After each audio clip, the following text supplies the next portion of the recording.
It was yesterday afternoon when police responded to a stabbing call. This was at a hotel in the 300 block of South Council Road. When officers arrived, they found one male there who was deceased. There was a female who had significant injuries, knife wound type injuries. And there was also a motorcyclist who was down in the roadway right in front of where this occurred.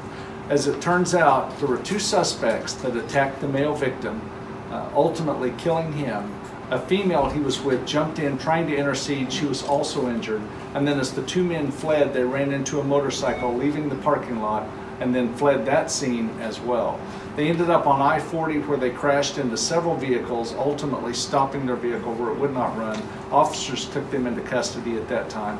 One of them was booked into the Oklahoma County Jail on a murder complaint. The other also was suffering from knife wounds. He was admitted into a local hospital where he remains at this time. So to recap, we have one person deceased, one person was significantly injured, and the two suspects both are in custody, one of which is at the hospital, the other is in jail. Gary, we've heard that they were intoxicated, the two suspects. The suspects were very intoxicated, and that was what led to the crashes. They were not fleeing anybody at the time. Nobody was chasing them, but they kept running into things because of their level of intoxication, and that's ultimately what led to the big wreck. Do you know what started the fight?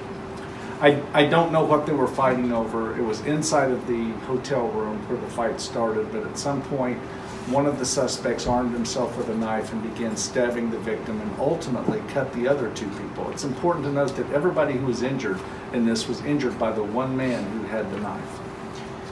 Gary, the other suspect that is in the hospital, do you anticipate a murder? Right. At this point in the investigation, still early, but it appears that once he is released, he will be booked in on a murder complaint as well.